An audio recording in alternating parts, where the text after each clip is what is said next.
Lou, I want to hire you. You know, pay you to help me get her back. Okay, in this tutorial I'm going to be showing how to do a composite with a green screen with a vehicle that's driving, and we shot this in front of a green screen here. So I'm gonna play this. We kind of got the exterior shot. None of this has been color graded yet. This is just kind of the raw I footage. want to hire you. You know, pay you to help me get her back. Okay, and we see a couple edits here. Now I've got some plate shots. These aren't the plate shots I'm going to end up using. They haven't been shot yet, so I grabbed some quick plate shots to throw in here. Let me show what we've got in here in our timeline. I've got on top the actual clip edited with a green screen that was shot in front of the green screen. Down below, underneath this, I've got, let me double click on that. This is just kind of a basic plate shot here of driving, some very flat footage from a Sony EX camera. We're getting some footage reshot for this, but right now this will do for kind of showing the demonstration. So what I'm going to do is I've got the footage all edited out in my timeline. I'm going to go through and composite each individual clip here one at a time. This is really the way it's done, so you don't composite an entire clip and then go into the editing. You do the editing first and then go in and do an effect per shot. Alright, so I'm going to grab these two shots here. I'm going to hold down Option so it doesn't select the audio as well. Here I'm going to hold Shift minus to bring these down so I can kind of see what I'm doing here. But I'm going to hold down Option and right click over these two. And by the way, I would recommend duplicating your sequence first before you do effects, and then doing a sequence that's going to have all the effects composited in them, so you have access to the original edit if you decide to change your mind, because once you send these over to After Effects, it collapses these files into an After Effects composition. So what I would recommend doing is right clicking on your sequence, duplicating that sequence, and calling this sequence effects. Okay, I'm going to open up this sequence, and this is the one I will perform the effects in. Like I said, this one is going to stay the same, and these ones I'm going to do the effects in. So if somebody decides that they need to do a change on the edit or the pacing or something like that, that can be done without a terrible amount of trouble here. So I'm going to hold down Option, select these two clips here, so it doesn't select the audio as well. I'm going to right-click on these two clips, and I'm going to send these both over to After Effects, replace with After Effects Composition. Okay, it'll open up After Effects and ask how I want to name the file. I'm just going to call this After Effects, or I'll call this green screen comps, something like that, and save it.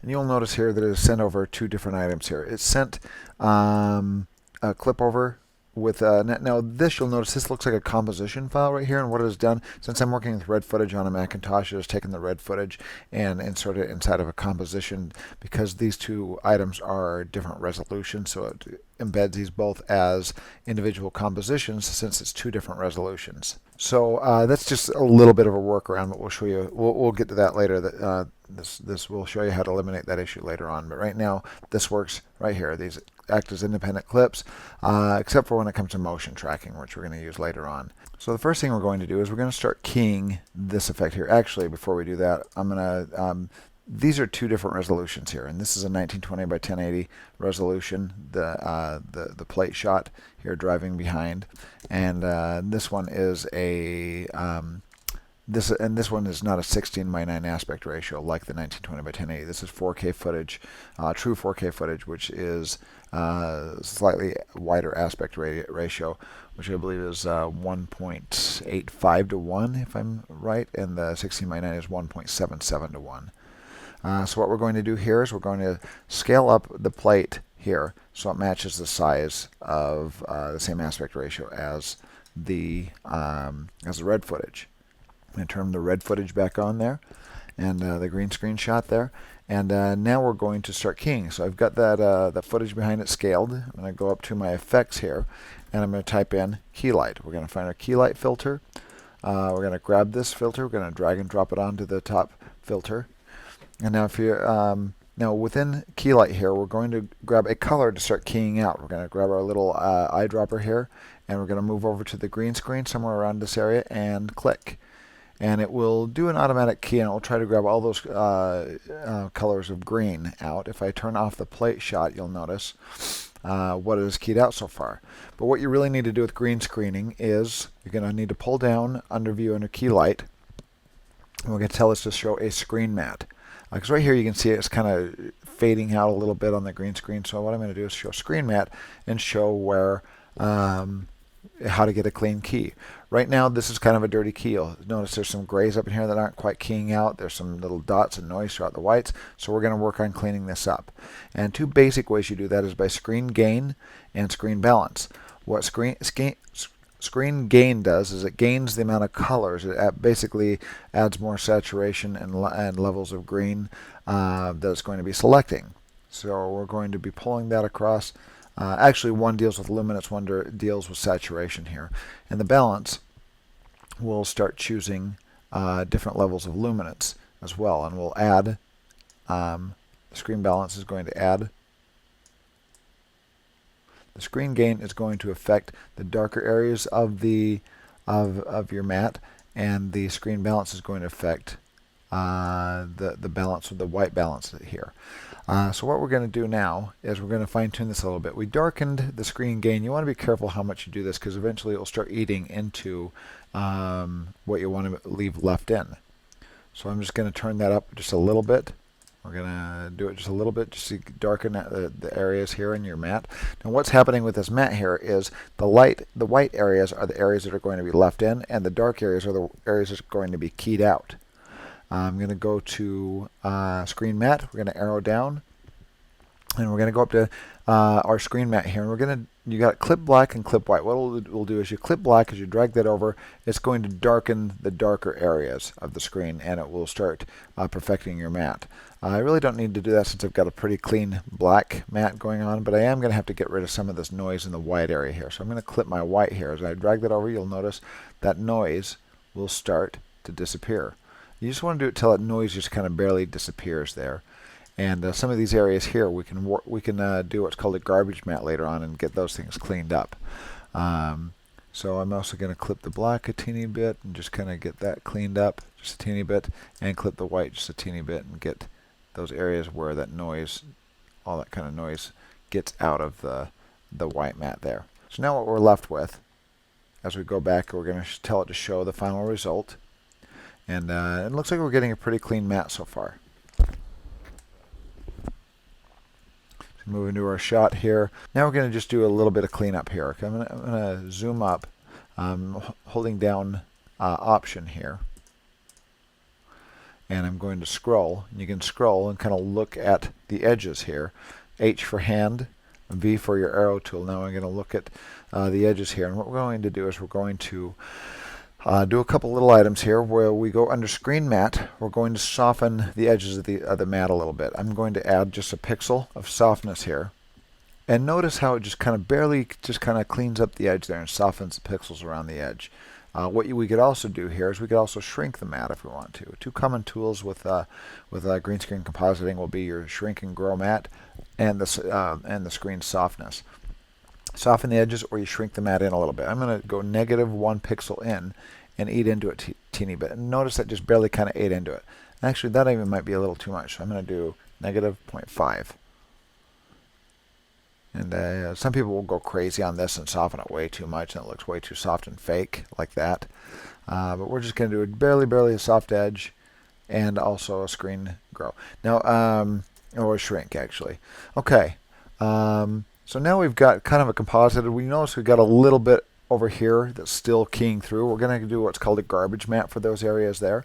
And one way to do that is we're going to go down here to our play. Well, let's turn on our play right now and kind of see what we're getting so far. I'm noticing a little bit of green through here and a little bit of noise as well as we play through this. You'll notice when you got some footage that's kind of that has a little bit of noise to it, you will get this grain that kind of plays back and gets noisy. DSLR footage, even some red footage that's shot, you'll notice that noise kind of bouncing, even when it looks like you've got a clean matte. Notice this is a problem that a lot of people have had with key light, is that if you go to the screen matte, it looks like a nice clean key, but if you look closely, you'll see a little bit of noise in there. And when we actually do the composite here and show the final result, you'll see some noise. So I'm going to show you how to just use the matte from the screen matte to get this to look to get a good clean key. So what I'm going to do is I'm going to go down here and I'm going to, well, let's turn off the screen mat to final result. I'm going to duplicate this file, but notice that noise through there. I'm going to duplicate this file down here. I'm going to just hit Command D or Control D on a PC, and it will duplicate this layer. Now what I'm going to do is I'm going to go to the bottom layer. You got to kind of pay attention. This is a little bit complex, but I'm going to hit my key light on the bottom layer. I'm going to delete it. It has no key on the bottom right now. And so I'm just going to turn that invisible right now. And I've got the top layer that does have a key on it. That has a key, and it's got this noise. It has kind of this issue with this noise coming through on the red footage. So what I'm going to do is I'm going to go up and tell this to show just the screen mat. So you got this black and white mat now. And this looks fairly clean except for some areas over here. Actually, let's do just a little bit more. I'm seeing some issues with the, we're going to clip the whites a little bit more. Get that cleaned up over here. And we're going to do garbage mat here and here later. But now we got some of that noise cleaned up. Got a nice clean mat. So what I'm going to do is I'm going to go down to my footage here. Turn on my bottom layer.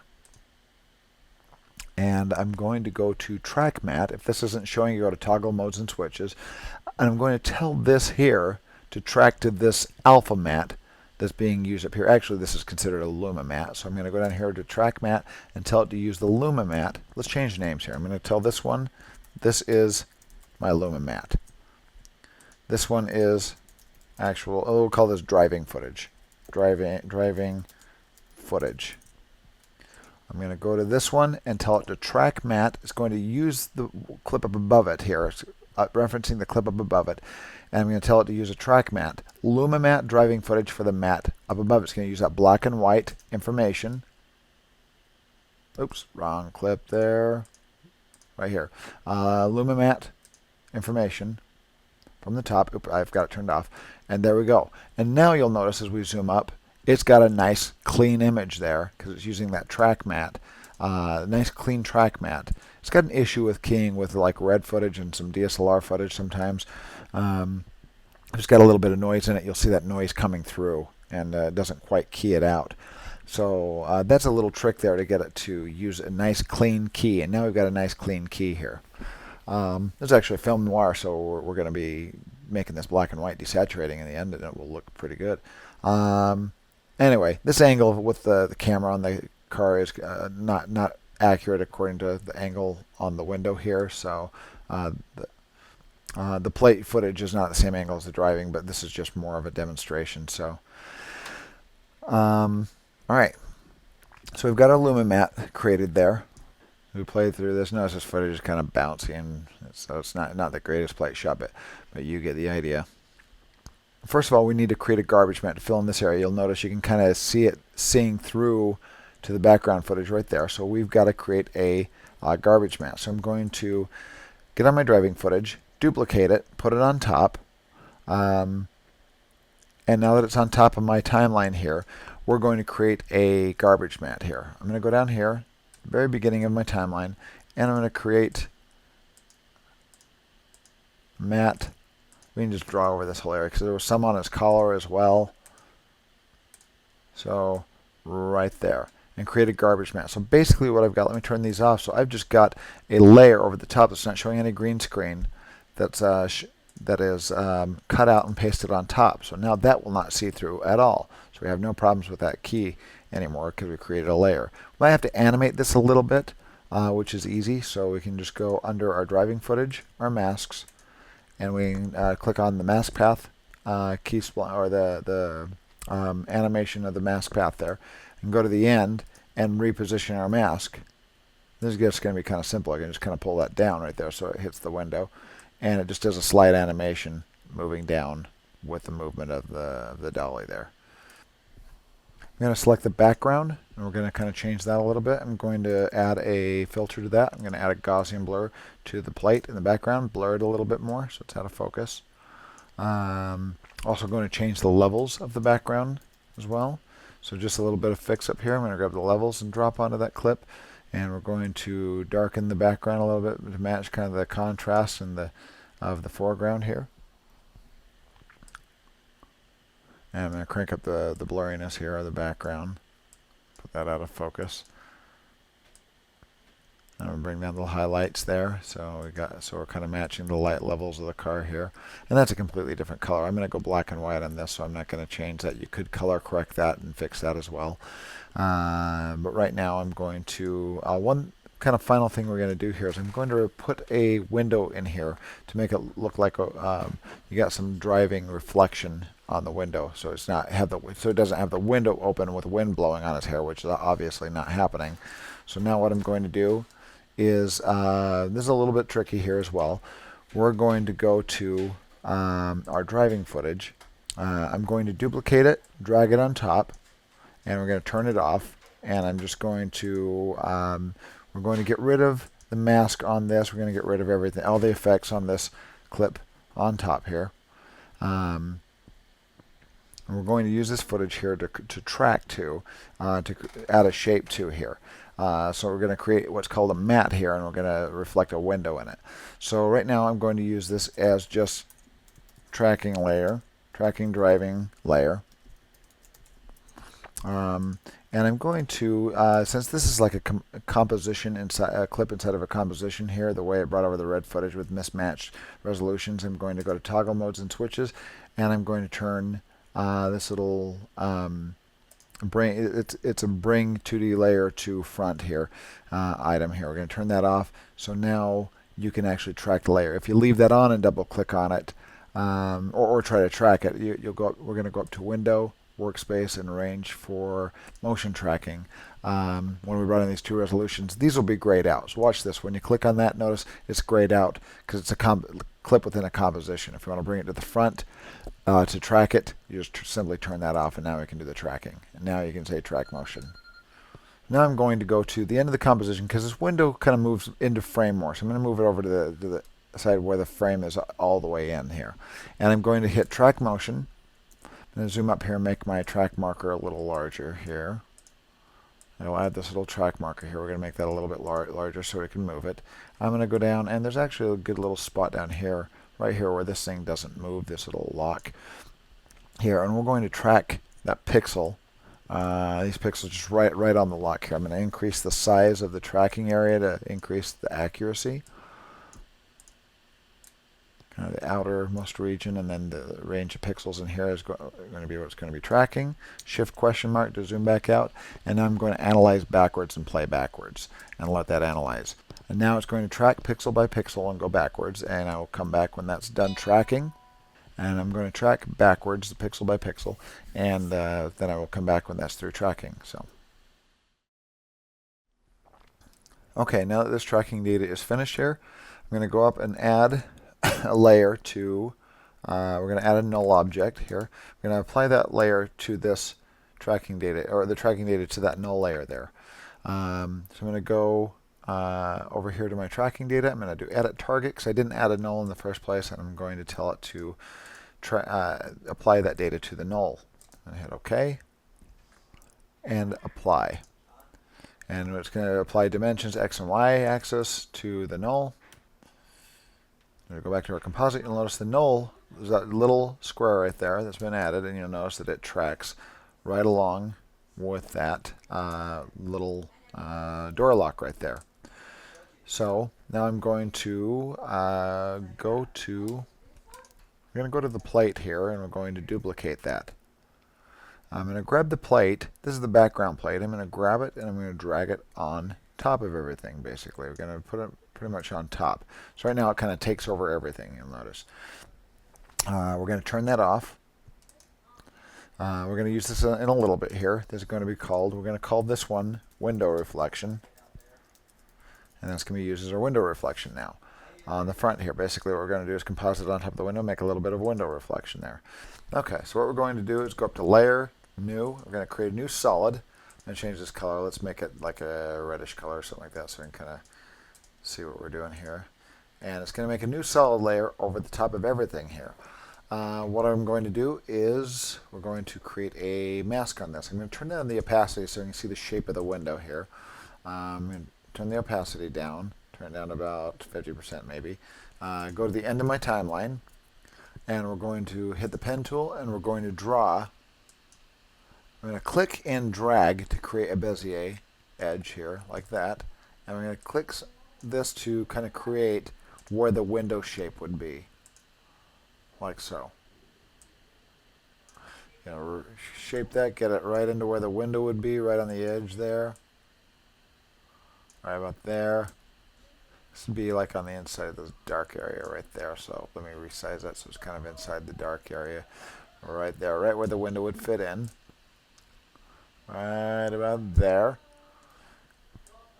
And there we go. So that's where the window is going to basically be filled in. Now I'm going to grab this file here, and we're going to parent it to the null. And then it's going to take that tracking data and it's going to move that window along with the movement of the car there, or the dolly there that's moving. But notice it kind of changes perspective, so the shape changes. So all we have to do is arrow down our little mask here. We're going to go to masks, and we're going to animate that mask and reshape it. I'm going to go to the very end, and I'm going to hit the mask path button, turn it on. That's exactly where I want it to be at that point. I'm going to go to home here. You can just hit home. And once it goes to home, you can actually just grab this and start shaping it. Since I added a keyframe at the end here, it's going to add a keyframe if I start changing this. Come up here, grab this node, and we're going to reshape it up there. Grab this one, move it down a little bit. H for hand, move this over. V as in Victor for arrow, and reshape it right there. And now that mask path will animate with the shape of the window there. As it moves from beginning to end, the tracking data kept that locked to the movement of the dolly, and then the mask. I had to, since it changed perspective a little bit, I had to do a mask path on that and change the mask path as well. Now I'm going to go back here and transform, and we're going to turn this opacity back up to 100, and we've got this solid square there. I'm going to soften the edges of this mask a little bit. I'm going to arrow down, go to mask feather, and we're just going to soften it just a few pixels, just so it's not such a hard, fine edge there. If you soften it a lot, you'll see this kind of soft edge. That actually might work. We'll take a look at it and see what works here. Okay, now I've got this window reflection here, and we've got that below the solid here that we've created.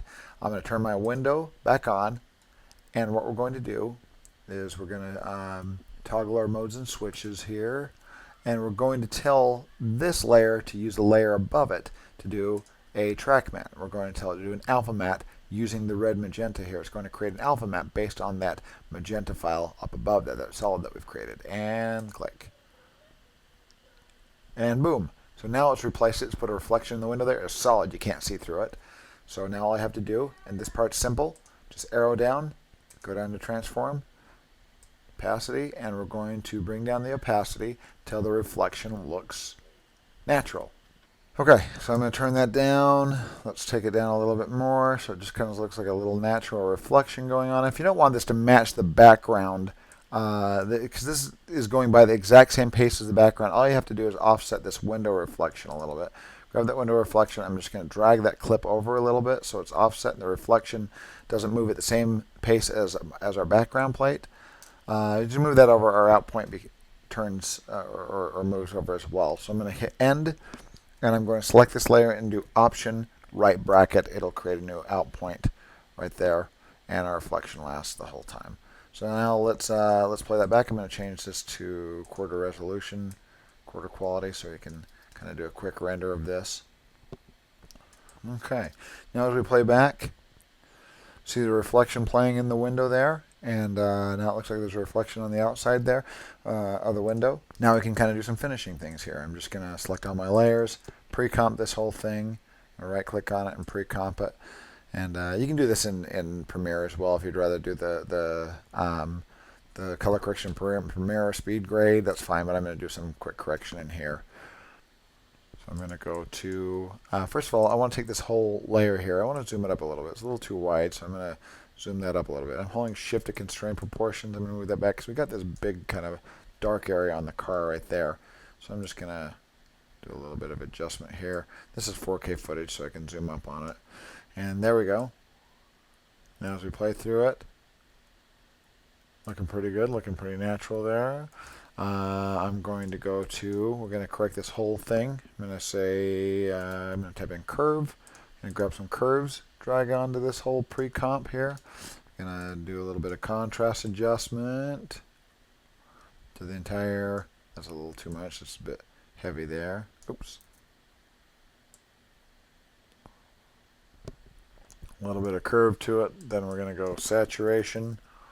Drag the saturation on there, and we're going to take our master saturation down. And I've got my nice black and white movie there. Everything pre-comped, and this guy driving in the car, and the reflections going by. All right. So now I'm going to go back to Premiere, and that comp will update inside of Premiere. And there we go, and that's updated in Premiere. And then I can go to the next clip, do the same thing, right-click on both of these, and actually with After Effects open here, I can keep adding to this. I've got one pre-comp done. I'm going to call this one shot number 1. And then I'm going to go and I'm going to do shot number 2. So I'm going to highlight these two, right-click, replace with After Effects composition, and it will add that comp to an already existing project file. And now I can call this one whatever I want to call it, but I've got my shot 1 done there, and now I can create my shot 2 and continue on. Wash, rinse, and repeat. So if you have any questions, send me a message, and don't forget to subscribe to the channel. Thank you. Lou, I want to hire you. You know, pay you to help me get her.